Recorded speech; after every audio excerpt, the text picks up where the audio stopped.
What's up guys, Mickle here, and last night we got some shocking news and it looks like Coinbase is going to be suing the SEC for refusing to provide regulatory guidance to the cryptocurrency market. In this video, I want to break down that case as well as get into how it could impact the ongoing Ripple SEC case. I actually think there's some things in here we need to analyze and how it could impact the Ripple SEC case, and almost no one is talking about this. I also want to talk about why it actually could be good news that Judge Torres is taking so long to make a decision on summary judgment. We actually just got a brand new tweet from Attorney Fred breaking down why he thinks it's actually a bullish sign.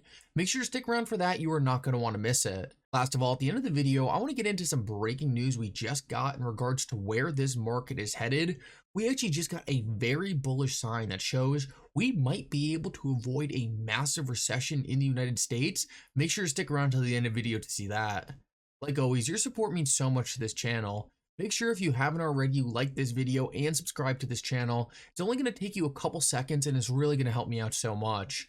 Also, if you ever need a good place to buy some XRP or the Flare token, make sure to check out my favorite exchange Uphold down in the description of this video. With that said though, let's jump right into it and I hope you guys enjoy the content. So to start this video off, I quickly want to touch on something very exciting coming to the XRP ledger, and that is the AMM. Now this is an automated market maker that's going to be added to the current XRPL DEX, and it is essentially a massive improvement to the decentralized exchange. Now this is obviously really exciting, and I'm not the only person who thinks that. David Schwartz actually tweeted out earlier today, I'm personally more excited about this feature than any other proposed XRPL feature in the last 10 years.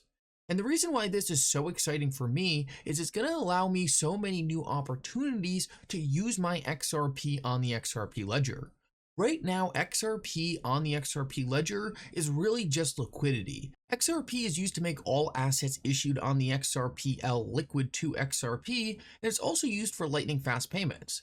Now, I know it has some other use cases like security, but there's really not much you and I can do with our XRP. What this AMM is going to allow us to do is use our XRP on the network. Things like single-sided liquidity pools, things that are going to allow us to earn rewards on our XRP. And what we are going to be doing is we are going to be offering more liquidity to the network. Rather than our XRP just sitting in a wallet doing nothing, we're going to essentially be able to lend it out in a decentralized way. Now, it's important to understand that we don't have all the information here, and we don't know things like how much risk there's going to be lending our XRP in some of these liquidity pools. But one thing we need to keep in mind is we never have to lend all our XRP or put it all in one liquidity pool. This is something you can do with 1% of your XRP portfolio, 2% of your portfolio, or maybe more if you want to take more risk. But it's something else to do with some XRP to generate yield. It's going to be really interesting to see what comes out of this. And if this is the most excited David Schwartz has been for an amendment in the past 10 years, then I'm sure we're going to see some really cool stuff. Ultimately, we're still in the testing phase here, but one of my favorite parts about all of this is you were able to buy XRP before this amendment came into place. So say this automated market maker absolutely blows up, completely transforms the XRPL, makes it a way better decentralized exchange, and allows completely new business models to be built on the network. Well, you actually owned XRP before any of that happened, so you're actually investing in the development of this payments network. It's a really cool proposition. It shows not only do you get the value of new assets being issued on the XRP ledger, new projects building on the XRP ledger, but also you get the prospect of the XRP itself upgrading over time, and I think this is a great example of that. So now I want to move on and talk about Coinbase's new case against the SEC. I want to start off and talk about what it is and what it isn't, and then move on and talk about how it might impact the ongoing Ripple SEC case. So first of all, Coinbase is essentially just suing the SEC for refusing to answer some of their rulemaking processes. Essentially for the last who knows how long, Coinbase has been going to the SEC and saying, hey, what do you think of this rule proposal? Does this make sense to you? Is this a good way for us to evaluate these markets? And the SEC has been saying, sorry, we're not answering that. Essentially making it so Coinbase has no idea if what they're doing is legal or not.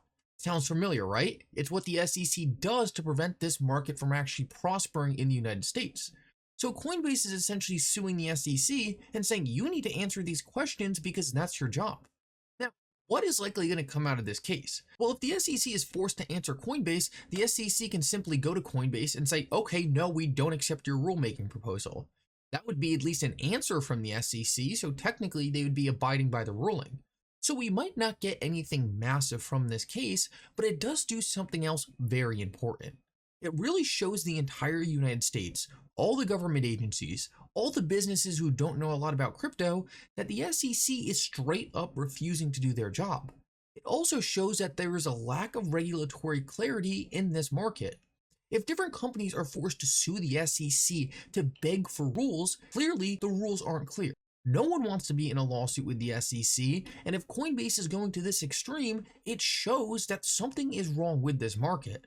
So what do I think it does for the Ripple SEC case? Well, first of all, Judge Torres is in no doubt going to see this. She is going to understand that, hey, this is not just a Ripple problem. Why do we have the two most legitimate companies in the United States who are trying to be as transparent as possible, having such a hard time working with the SEC? It's going to confirm what she has probably already thought from watching the Ripple SEC case, which is that the SEC is being completely unreasonable and actually trying to stifle this market. She herself has said in this case that the SEC has acted hypocritical and is not pursuing this case in a faithful allegiance to the law. So this is probably going to confirm her prior thoughts, but it's also going to put the SEC in a position where it might actually make it harder for them to appeal the Ripple SEC case. The SEC only has so many resources, and what I'm seeing right now from Congress is they don't want the SEC to get any bigger. We also have people leaving the SEC at record rates.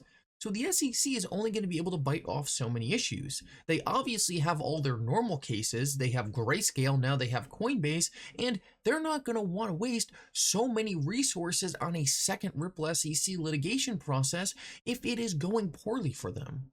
They can only devote so many resources to each case, and they already realize that the Ripple SEC case has gone terrible. I've talked to multiple past SEC officials who said they were absolutely shocked about how poorly the SEC has litigated this case.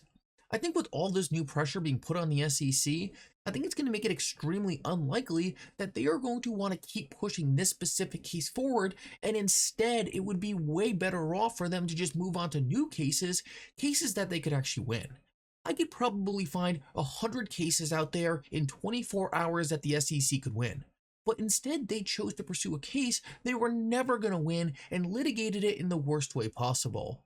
Ultimately, I think this pressure on the SEC is really going to force them to just give up on the Ripple SEC case once they lose. So ultimately, while I don't think this Coinbase case is going to have any direct implications, I think it's still going to be positive for the industry. So last of all, I want to finish this video off with two pretty interesting things.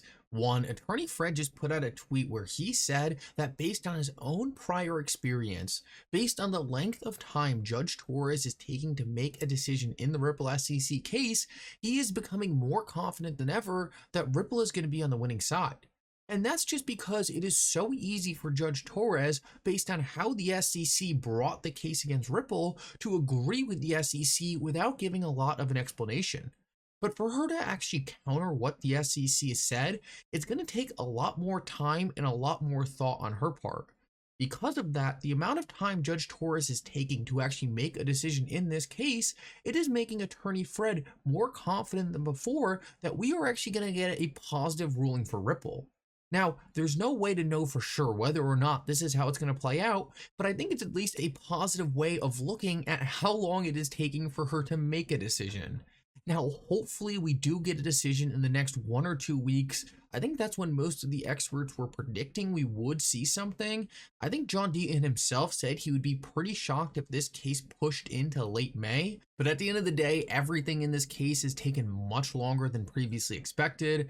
Hopefully we at least get a firm decision from Judge Torres on secondary sales so the main issues can be wrapped up at summary judgment and we don't have to go to trial. But that is a whole nother issue for a different video. So let's just move on and wrap this thing up. And today we actually got some very interesting information on the economy. Now, a lot of people on crypto Twitter specifically have been predicting this massive recession. They have been predicting hyperinflation, but the simple fact is that is not what the data is telling us.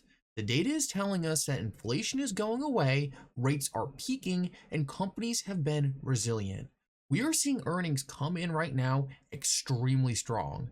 This is something that was not predicted at all, and it's important to understand that if we keep getting strong earnings and inflation keeps coming down, we are about to witness a soft landing. Now, there are some things brewing in the background. Banks have been having a lot of trouble, but we might just be in an economy where a recession affects everyone a lot differently than it used to.